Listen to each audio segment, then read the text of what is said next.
उदयपुर में बीजेपी के पदाधिकारियों और कार्यकर्ताओं ने आज जिला कलेक्ट्रेट के बाहर राज्य सरकार के खिलाफ किया प्रदर्शन। राज्यपाल के नाम ज्ञापन सौंपा। शुक्रवार को बीजेपी के पदाधिकारियों और कार्यकर्ताओं ने राज्य सरकार पर सहकारिता विभाग व अनियमितताओं का आरोप लगाते हुए कलेक्ट्रेट के बाहर राज्य सरकार के खिलाफ जोरदार प्रदर्शन किया और मुख्यमंत्री अशोक गहलोत का पुतला फूंका। इस दौरान भाजपाइयों ने राज्य सरकार के खिलाफ जोरदार नारेबाजी की। प्रदर्शन के बाद राज्यपाल के नाम ज्ञापन सौंपा। भाजपा नेताओं ने बताया कि एक ही जिले में पक्षपातपूर्ण तरीके से विभिन्न चरणों में चुनाव कराकर सहकारी चुनाव प्राधिकरण राज्य सरकार के इशारों की कठपुतली बन गया है।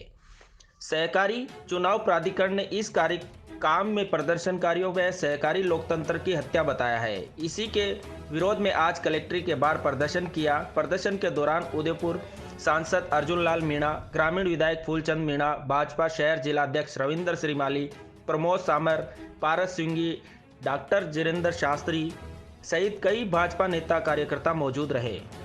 सहकारिता विभाग और चुनाव प्राधिकरण द्वारा पिछले लगातार 2 वर्ष से जब चाहे जैसे चाहे मनमाने ढंग से चुनाव कराने की प्रक्रिया जारी है। जबकि लोकतंत्र में एक साथ एक आदेश पे चुनाव होते हैं, वक्त परिस्थिति उपचुनाव होते हैं, परंतु समस्त चुनावों के लिए न्यायालय में जाना पड़ता है। नित्य प्रतिदिन वोट भंग कर देते हैं। वोट भंग करने के बाद हम न्यायालय से आदेश लाते हैं, तब भी ये अपनी उस विकट परिस्थिति के अंदर हम इसका समाधान देने की बजाय हमारे जनप्रतिनिधियों को अयोग्य घोषित करते हैं। डॉक्टर गीता पटेल लगातार हमारी 15 साल से अध्यक्ष है। उनकी प्राथमिक डेयरी में शाम को जाना, आधे घंटे में बयान लेना, रिपोर्ट जारी करना और रातों रात नए चुनाव की घोषणा करना, जबकि चुनाव तो 9 माह से पेंडिंग थे। तो क्या किसी का इंतजार था?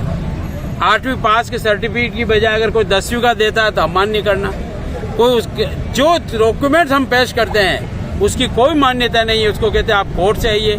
लगातार इस 2 साल में मैं ऐसा सोचता हूँ सहकारी लोकतंत्र की जितनी हत्या की है, ये सिर्फ और सिर्फ यहाँ के सत्तारूढ़ दल के सांसद विधायक चुट भैयों के दबाव के कारण से की है। और एक ही जवाब चुनाव अधिकारी देते हैं कि आप कोर्ट में जाइए। आम आदमी कोर्ट में नहीं जा सकता।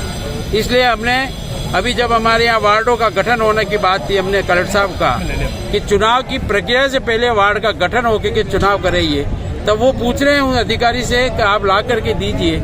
आज तक मतदाता को, प्रत्याशियों को वार्डों की लिस्टें नहीं मिलना, वार्ड मनमाने ढंग से बनाना, जितनी तानाशाही गुंडागिर्दी सहकारिता लोकतंत्र को कुचलने में ये कर सकते हैं वो की जा रही है। भारतीय जनता पार्टी सहकारिता प्रकोष्ठ ने आज सभी जनप्रतिनिधियों बुला करके राज्यपाल महोदय के नाम पर ज्ञापन प्रस्तुत कर रही है, जिसमें विभाग और प्राधिकरण की विगत वर्षों में चुनाव की प्रक्रियाएं, उनकी सूचनाएं और उनके परिणाम और उनकी भी आई हुई आपत्तियों की जांच की मांग कर रहे हैं। इसके लिए आज हम सब यहाँ एकत्रित हुए।